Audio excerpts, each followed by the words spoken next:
నమస్తే, welcome to Times Today news బులెటిన్ల ముందుగా హెడ్లైన్స్ చూద్దాం. బీఆర్ఎస్ పార్టీలో చేరికలు.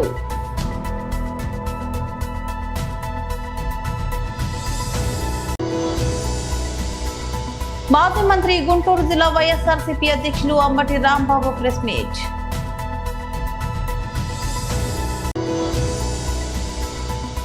మంగళగిరి నియోజకవర్గంలోని ఆలయ పునర్నిర్మాణ శంకుస్థాపన మహోత్సవంలో పాల్గొన్న మంత్రి నారా లోకేష్. 14,000 ఉద్యోగాల తొలగింపుపై మౌనం వీడిన అమెజాన్ సీఈఓ. బీఆర్ఎస్ పార్టీలో చేరికలు. గవర్నమెంట్ వచ్చినాక 2 ఏళ్లలో ఏమేమైతుందో నాకంటే బాగా మీకే తెలుసు. తెలుగులో ఒక సామెత ఉంటుంది, కాకులను కొట్టి గద్దలకు పెట్టుడు అని. అంటే పేదవాళ్ళను కొట్టి పెద్దోళ్ళకు పెట్టుడు.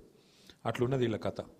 ఎందుకంటే బతకనిస్తలేరు పేదవాళ్ళను. చిన్న మీరు ఎవరైనా సరే చిన్న వ్యాపారాలు చేసుకుంటోళ్ళు, చిన్నగా మీ పొట్ట గడుపుకునే తందుకు మీరు ఎవరిని సతాయించకుండా, ప్రభుత్వం నుంచి ఏం ఆశించకుండా మీ వ్యాపారం మీరు చేసుకుంటుంటే ప్రభుత్వం మిమ్మల్ని బతకనియాలి. కానీ ప్రభుత్వం వచ్చిన గట్ట తయారైనంటే ప్రతి దానిలో పైనుంచి కింది దాకా మరి గుండాగర్ది, పైనుంచి కింది దాకా రౌడీలు, పైనుంచి కింది దాకా नेगेटिव पॉलिटिक्स तप नेगेटिव आलोचना तप पॉजिटिव तो कुछ भी नहीं करे. 2 साल हो गए. केसीआर साहब क्या करे 10 साल में? केसीआर अगर हो सका तो अच्छा करने की कोशिश करे, गरीबों की मदद करने की कोशिश करे, गरीबों को प्लाटा दिलाए. जियो नंबर 58-59 के अंदर 1,50,000 लोगों को प्लाट दिए. जियो बाद में वो भी बस में हुआ तो 1 लाख डबल बेडरूम घर बना के आपके जुबली हिल्स में भी 3,500 घरा दिए केसीआर साहब. वो काम करने की कोशिश करें. అంటే మీకు చేయగలిగితే మంచి చేసినాం తప్ప నష్టం చేయలేదు. కానీ ఈరోజు ఈ గవర్నమెంట్ వచ్చినాక మీరే కాదు అందరు బాధితులే. మీ అందరికి నేను ఒకటే గుర్తు చేస్తున్నా, మర్చిపోకండి మీరు. ఇవాళ ఈ గవర్నమెంట్ వచ్చి 2 ఏళ్ళు అయిపోయింది. ఇచ్చిన ఏ మాట నిలబెట్టుకోలే. 4,000 పెన్షన్ ఇవ్వలే, మహిళలకు 2,500 అన్నారు, అది లేదు. తులం బంగారం అన్నారు, స్కూటీలు అన్నారు, అది వికలాంగులు అయితే 6,000 పెన్షన్లు అన్నారు. ఏ ఒక్క మాట నిలబెట్టుకోలే. మీదికెళ్ళి ఇప్పుడు ఎట్లయిపోయిందంటే ఇందిరమ్మ రాజ్యం అంటే ఇల్లు గులగొట్టుడే పాయింట్ అన్నట్టు అయిపోయింది. ఇందిరమ్మ రాజ్యం అంటే ఏందో అనుకున్నాం. ఇల్లు గులగొట్టుడు ఒకటే పని.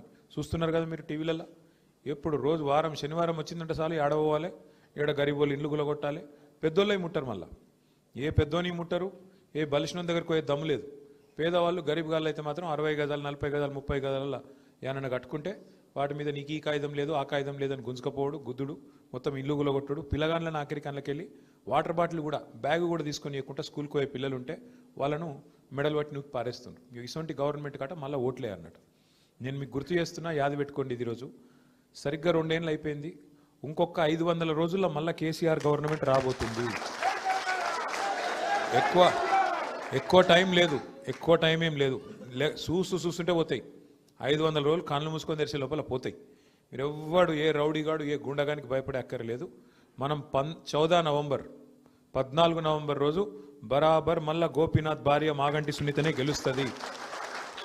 ఎందుకు చెప్తున్నా ఈ మాట అంటే ఉత్తగానే చెప్తలేను. పేదవాడితో పెట్టుకున్న ఏ ప్రభుత్వం ఇదివరకు గెలవలే. గరీబుల్లో కడుపు కొట్టిన ఏ ప్రభుత్వం గెలవలే. ఇవాళ గరీబుల్లో కడుపు కొడుతున్న కాంగ్రెస్ వాళ్ళు కూడా ఇస్తారు, మీకు వస్తారు, మీ ఇంటికి వస్తారు, గల్లీకి వచ్చి పైసలు ఇస్తారు, ఓట్లకు పంచుతారు. నేను చూడు, నేను చెప్తున్నా ఇవాళ 5,000 ఇస్తాడు. బరాబర్ తీసుకోరు. అది కూడా చెప్తున్నా, బరాబర్ తీసుకోరు, లెక్క పెట్టి తీసుకోరు. 5,000 ఏమన్నా. మాజీ మంత్రి గుంటూరు జిల్లా వైఎస్ఆర్సీపీ అధ్యక్షులు అంబటి రాంబాబు ప్రెస్ మీట్ నిర్వహించారు. పన్నును అరెస్ట్ చేయడం ద్వారా మళ్ళా వైఎస్ఆర్ కాంగ్రెస్ పార్టీలో ముఖ్యులైనటువంటి సుబ్బారెడ్డి గారి మీద బురద జల్లే కార్యక్రమాన్ని ఉధృతం చేసేటటువంటి పని చేస్తున్నారు. ముఖ్యంగా సిట్టును నడిపిస్తున్నటువంటి ఎల్లో మీడియా, ఈనాడు, ఆంధ్రజ్యోతి కథనాలు నిన్న ఇవాళ మీరు చూస్తున్నారు. చాలా పెద్ద ఎత్తున ఫ్రంట్ పేజీల్లో కథనాలు రాస్తూ సుబ్బారెడ్డి గారిని బదనాం చేయాలని, బురద జల్లాలని ప్రయత్నం జరుగుతూ ఉన్నది. ప్రపంచవ్యాప్తంగా చంద్రబాబు నాయుడు గారి చేష్టల వలన హిందూ మతస్థులు చాలా బాధపడుతున్నటువంటి తరుణం మీ అందరికీ గుర్తుండే ఉంటుంది. నారా చంద్రబాబు నాయుడు గారు తిరుపతి లడ్డూలో పంది కొవ్వు, పశువు కొవ్వులతో కలిసినటువంటి నెయ్యితో తయారు చేశారనేటువంటి ఒక అసత్యమైనటువంటి ఆరోపణ వేశాడు. అది లక్షలాది కోట్లాది మంది భక్తులు తినేశారని కూడా చెప్పేశాడు. చాలా దురదృష్టకరమైనటువంటి ఒక అపవాదు, ఆధారాలు లేని అపవాదు. దాంతో హిందువులందరూ కూడా చాలా బాధపడినటువంటి సందర్భం.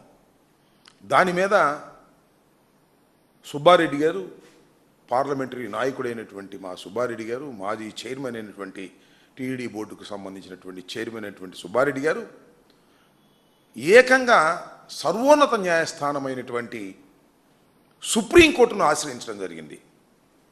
సుప్రీంకోర్టులో విచారణ సందర్భంగా అనేకమైనటువంటి వ్యాఖ్యలు సుప్రీంకోర్టు డైరెక్ట్గా చేసింది. ఆధారాలు లేకోకుండా ప్రసాదంలో, లడ్డూలో కల్తీ కలిసిందని ఎలా చెబుతారు రాష్ట్ర ముఖ్యమంత్రి అనే మాట మాట్లాడారు. అంతేకాదు, అసలు లడ్డూలో వాడినటువంటి నెయ్యిలో కల్తీ ఉందా లేదా తేల్చండి అనే దాని మీద చెప్పారు. అంతేకాదు, అప్పుడున్నటువంటి ఈఓ శ్యామలరావు గారు చాలా స్పష్టంగా చెప్పింది ఏంటంటే, మేము దీన్ని ఎన్డీబీ ల్యాబ్కు పంపించాం, ఎన్డీబీ ల్యాబ్ వారు దీనిలో వనస్పతి అలాంటి కలిసింది అని ఒక సర్టిఫికెట్ చేశారు. దాని కింద డిస్క్లైమర్ కూడా రాశారు, ఇది కొన్ని సందర్భాలలో అవాస్తవం కూడా కావచ్చు, పశువులు తినే మేత మీద, ఆ టైమింగ్స్ మీద ఇది వాస్తవమైన రిపోర్టు కూడా కాకపోవచ్చు అని రాసినటువంటి రిపోర్టుని ఈవో గారు చదివి వినిపిస్తే చంద్రబాబు నాయుడు గారు నెయ్యి వాడేశారని అని వాళ్ళ దట్ వాజ్ రిటర్న్ బ్యాక్ అని ఈవో గారు చెప్పాడు. ఆ నెయ్యి వాడేసినట్టు, ఆ కల్తీ జరిగిపోయినట్టు చెప్పేటటువంటి ప్రయత్నం చేశాడు చంద్రబాబు నాయుడు గారు కేవలం రాజకీయ కక్షతో. ఈ వాటా చెప్తే చంద్రబాబు నాయుడు గారు ఎలా చెప్తారు? ఎన్డీబీ ఒకటే ల్యాబ్ ఉందా, ఇంకా సెకండ్కి ఎందుకు మీరు పంపలేదు క్రాస్కి అని చెప్పి కూడా సుప్రీంకోర్టు ప్రశ్నించినటువంటి సందర్భాన్ని ఇప్పుడు నేను గుర్తు చేస్తున్నాను. మంగళగిరి నియోజకవర్గం కుంచనపల్లిలోని శ్రీ గంగా శ్రీ అన్నపూర్ణాదేవి సమేత శ్రీ కాశీ విశ్వేశ్వర స్వామి వార్ల ఆలయ పునర్నిర్మాణ శంకుస్థాపన మహోత్సవంలో పాల్గొన్న విద్యా ఐటీ శాఖల మంత్రి నారా లోకేష్.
ఓం నమః శివాయ. ఓం నమః శివాయ.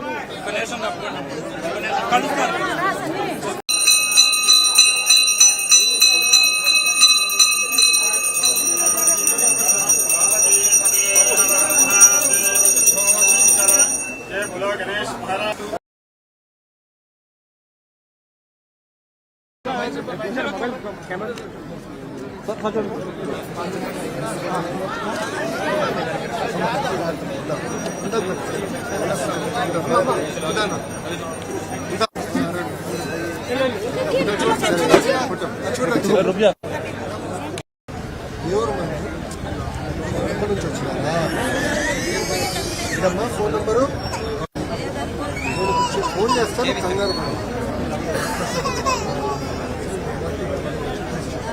ఓకేనమ్మా, ఫోన్ చేస్తానమ్మా.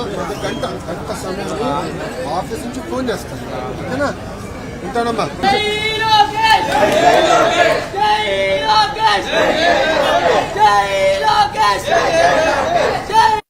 టెక్ టెలికాం అమెజాన్ లో ఇటీవల ప్రకటించిన 14,000 ఉద్యోగాల తొలగింపుపై ఆ సంస్థ సీఈఓ ఆండీ జాస్సీ తొలిసారిగా స్పందించారు. ఈ భారీ లే ఆఫ్స్ కు ఆర్థిక ఇబ్బందులు గాని కృత్రిమ మేధస్సు ఏఐ వ్యక్తి గాని కారణం కాదని ఆయన స్పష్టం చేశారు.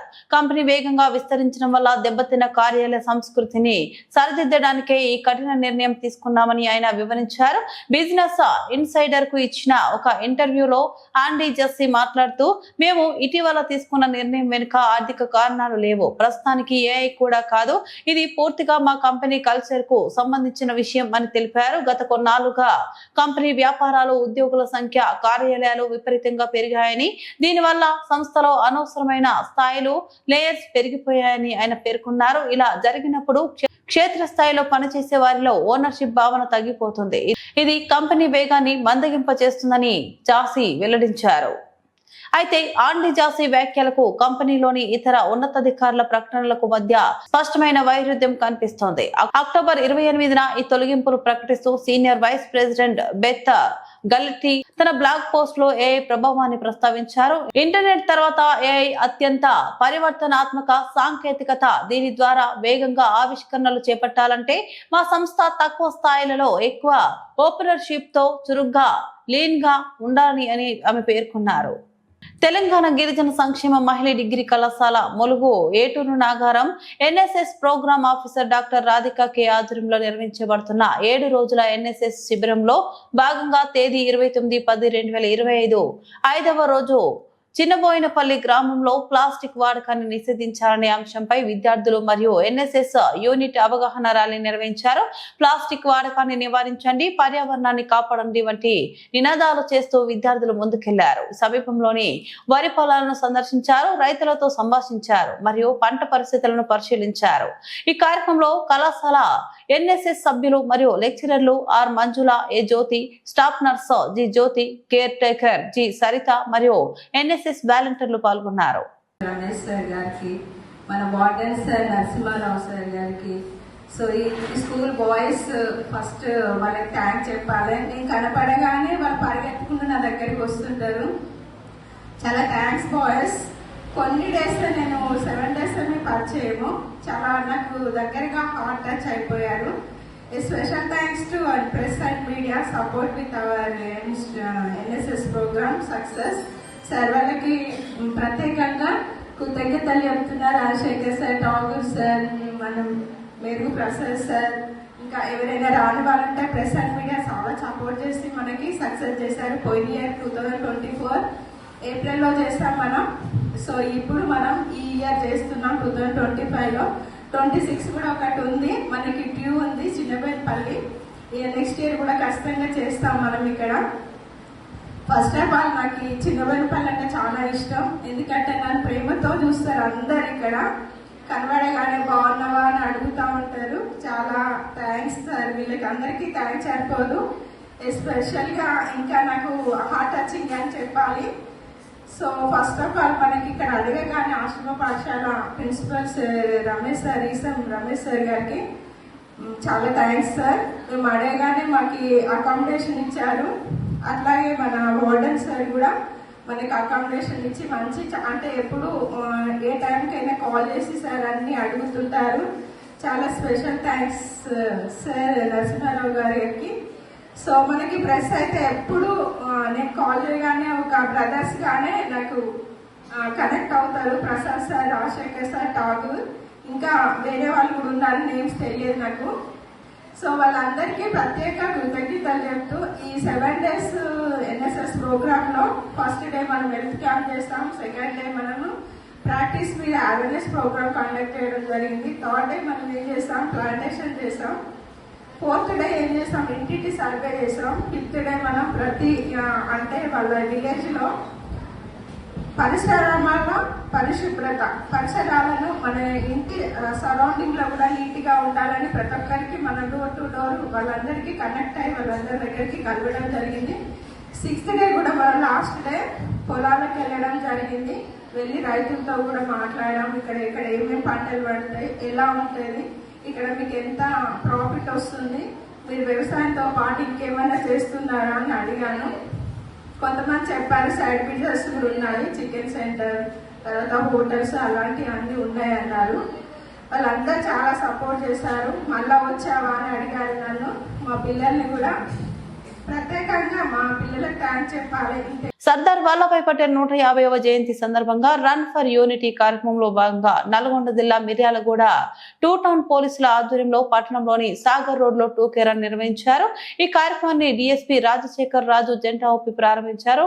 టూకే రన్ లో చిన్న పెద్ద అనే తేడా లేకుండా స్థానికులు ఉత్సాహంగా పాల్గొన్నారు. అంతకుముందు డీఎస్పీ మాట్లాడుతూ సర్దార్ వల్లభాయ్ పటేల్ జాతీయ సమగ్రతకు నిలువెత్తు రూపమన్నారు. స్వతంత్ర భారతదేశ నిర్మాణంలో ఆయన కీలక పాత్ర పోషించారని తెలిపారు. ఆయన కేవలం ఒక రాజకీయ నాయకుడు మాత్రమే కాదని దేశభక్తికి, త్యాగం, అంకిత భావానికి నిలువెత్తు నిదర్శనమని ప్రజలందరినీ ఐక్యంగా ఉంచాలనే ఆయన ఆశయం నేటికి మన అందరికీ స్ఫూర్తినిస్తుందని చెప్పారు. రన్ ఫర్ యూనిటీ ద్వారా సర్దార్ పటేల్ ఆశయాలను స్మరించుకుంటూ మన దేశ సమగ్రతను, ఐక్యతను పెంపొందించాల్సిన అవసరం ఉందన్నారు.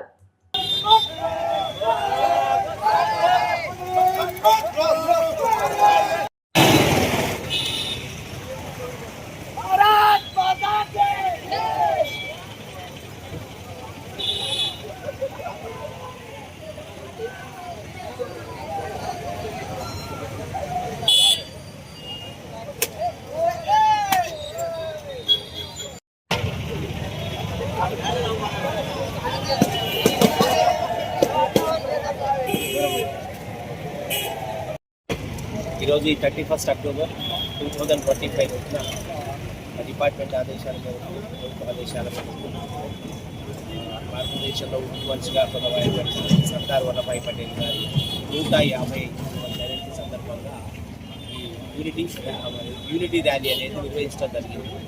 ఇది అన్ని పోలీస్ స్టేషన్స్ పరిధిలో కూడా SHOs ఆధ్వర్యంలో యూత్, చిల్డ్రన్ తోటి ఈ యూనిటీ ర్యాలీ కాబట్టి వీరంతా కూడా భారతదేశంలో మనం అందరం కూడా ఒకటి, దేశంలో ఒక ఇంటిగ్రిటీ, ఒక యూనిటీ ఉందని చూపెట్టుకోవడానికి, మన దేశ సమైక్యతను చాటడానికి జరిగినటువంటి ర్యాలీ. దీంట్లో అందరూ కూడా ఉత్సాహంగా పాల్గొన్నారు. పోలీస్ శాఖ తరఫున ఆర్గనైజ్ చేసినటువంటి ర్యాలీలో పాల్గొన్న అందరికీ, అన్ని సంఘాలకు కూడా మేము మనస్ఫూర్తిగా కృతజ్ఞతలు తెలియజేస్తున్నాం. Thank you. జగిత్యాల జిల్లా రాజారంపల్లి గ్రామంలో గత 20 రోజుల నుంచి పోసిన వరి ధాన్యం అకాల వర్షానికి తడిచి ముద్దయింది. రాష్ట్ర ప్రభుత్వం ఇప్పటి వరకు ఐకేపీ సెంటర్ ను ప్రారంభించలేకపోగా ప్రజా ప్రభుత్వం అని చెప్పుకునే రేవంత్ రెడ్డి సర్కార్ తక్షణమే ప్రజల పక్షాన ఉండి తడిసిన వరి ధాన్యాన్ని కొనుగోలు చేసి రైతులు ప్రభుత్వం అని నిరూపించుకోవాలని రాజారంపల్లి బీఆర్ఎస్ పార్టీ నాయకులు అన్నారు. రైతుల పక్షాన ప్రతి ఒక్క బీట్లు తిరుగుకుంటా తడిసిన ప్రతి ఒక్క ధాన్యం గింజను కట్టింగ్ లేకుండా, పాత గవర్నమెంట్ ఉన్నప్పుడు మాజీ మంత్రి కొప్పులీశ్వర్ ఉన్నప్పుడు ఎలాగైతే కలెక్టర్లకు గాని, వ్యవసాయ శాఖ అధికారులకు గాని ఆదేశాలు ఎట్లయితే జారీ చేసిండో అట్లా జారీ చేసి లక్ష్మణ్ కుమార్ గారు రాజరంపల్లి గ్రామంలోనే ఇంత పరిస్థితి ఇట్లుందంటే మన ధర్మపురి నియోజకవర్గం మొత్తం పరిస్థితి ఏందో ఒకసారి మీకు అధికారులను నివేదిక అడిగితే చెప్తారు.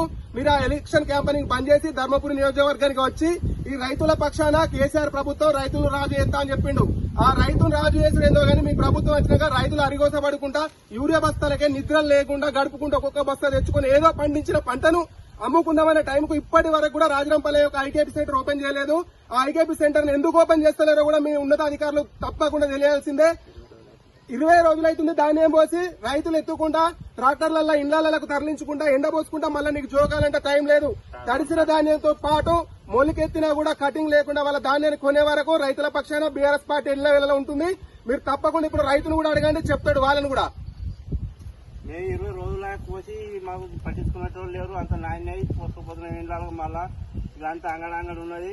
ఈ గవర్నమెంట్ వచ్చిన కాడికి రాసే కానీ లాభం అయితే ఏం లేదు. మాకు చేయాలి, దయచేసి మాకు మొత్తం న్యాయం జరిగేటట్టు చేయాలి. రైతులకు తడిచిన ధాన్యాలు కొనాలి, మొలకొచ్చినవి కొనాలి, అన్ని మంచిగా చేయాలి. మాకు యూరియా బస్తాక సగం పంట పడితే సగం పంట కూడా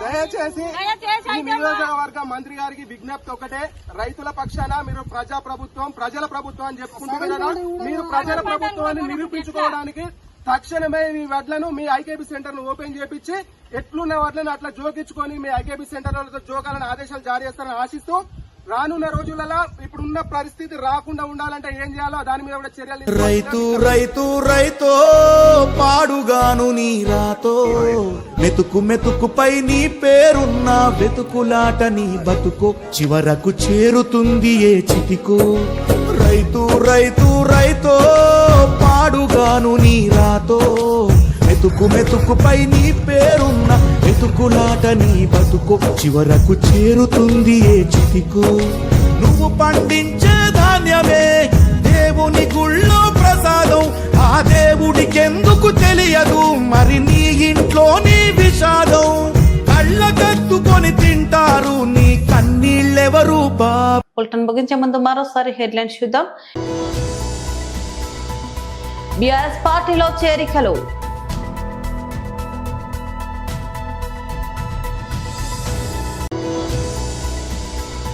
మాజీ మంత్రి గుంటూరు జిల్లా వైఎస్ఆర్సీపీ అధ్యక్షులు అంబటి రాంబాబు ప్రెస్ మీట్.